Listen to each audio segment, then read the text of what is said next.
ભુજ નગરપાલિકામાં કર્મચારીઓની ભરતી પરીક્ષા નિયમ વિરુદ્ધ મુલતવી રાખવામાં આવતા આ અંગે આજે કચ્છ જિલ્લા કોંગ્રેસ દ્વારા જિલ્લા કલેક્ટરને લેખિતમાં રજૂઆત કરવામાં આવી છે। આજે કોંગી અગ્રણી વી.કે. હુંબલની અધ્યક્ષતામાં કોંગી કાર્યકરોએ જિલ્લા કલેક્ટર કચેરી ખાતે આ અંગે રજૂઆત કરી હતી, જેમાં જણાવ્યા મુજબ ભુજ નગરપાલિકાની સભામાં ભ્રષ્ટાચારના આક્ષેપ સાથે ફરજ મુક્ત કરાયેલા કર્મચારીઓને પુનઃ ભરતી પ્રક્રિયામાં સામેલ ન થાય તેવા ઠરાવનો વિવાદ ચાલતો હતો। તેવા સમયે ભુજ નગરપાલિકા દ્વારા સામાન્ય સભામાં નિયમ વિરુદ્ધ ઠરાવ પસાર કરીને પરીક્ષા મુલતવી રાખવા માટે જે નિર્ણય લેવામાં આવેલ છે તે નિયમ વિરુદ્ધ છે। નગરપાલિકાના આ નિર્ણયથી 600 જેટલા પરીક્ષાર્થીઓના ભવિષ્ય સાથે ચેડા કરવામાં આવ્યા હોવાનું જણાવવામાં આવ્યું હતું। આજે કોંગ્રેસના વી.કે. હુંબલ, અંજલિબેન ગોર, કિશોરદાન ગઢવી, કાસમ સમા, તીર્થરાજ મકવાણા, નિતેશ લાલન, અબુભાઈ હિંગોરા, ધીરજ ગરવા, હાસમ સમા સહિતના સદસ્યો સાથે જોડાયા હતા।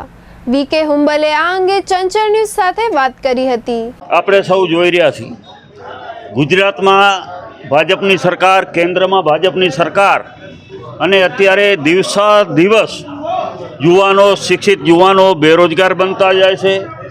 ક્યાંય નોકરીઓ નથી। આ દેશના પ્રધાનમંત્રી વર્ષે 2 કરોડ નોકરીઓ આપવાની વાત કરી હતી, પરંતુ નોકરીઓ માટે અત્યારે યુવાનો ભટકી રહ્યા છે।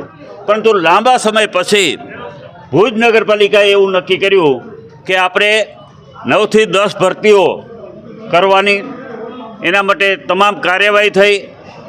હોલ ટિકિટ ઉમેદવારોને અપાઈ ગઈ, 4 તારીખના પરીક્ષા નક્કી થઈ ગઈ, અને એકાએક કોઈ પણ યોગ્ય કારણ વગર 30 તારીખની સામાન્ય સભામાં પ્રમુખતાનેથી ઠરાવ કરી દેવામાં આવ્યો કે પરીક્ષાઓ રદ।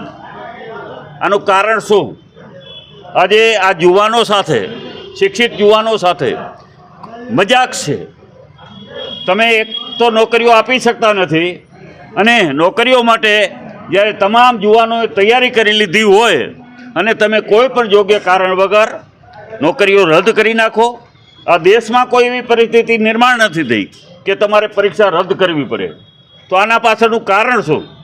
તો આ કારણ માટે થઈ અને આજે અમે કલેક્ટરશ્રીને આવેદનપત્ર કોંગ્રેસ પક્ષ આપવા આવ્યા છે, અને અમારી રજૂઆતને માંગણી એવી છે કે નગરપાલિકાએ કયા કારણોસર, શું કારણથી આ ઠરાવ રદ કર્યો, આના પાછળનું આશંકા એવી છે કે એના મળતિયાઓની ગોઠવણ થઈ રહેલ નહોતી, અને ઘણા યુવાનો પરીક્ષા આપવા માટે આવવાના હતા। એટલા માટે થઈ અને કોઈ યુવાનો સુધી કદાચ કોલ લેટર ન પહોંચે હોય એવા કારણોથી આ ઠરાવ કરી અને આ પરીક્ષા મુલતવી રાખી દેવામાં આવી, રદ કરી દેવામાં આવી। તો આના પાછળ માત્ર ને માત્ર નગરપાલિકાના પદાધિકારીઓને મોટે પાયે ભ્રષ્ટાચાર કરવાનો હોય એવું અમને દેખાઈ રહ્યું છે।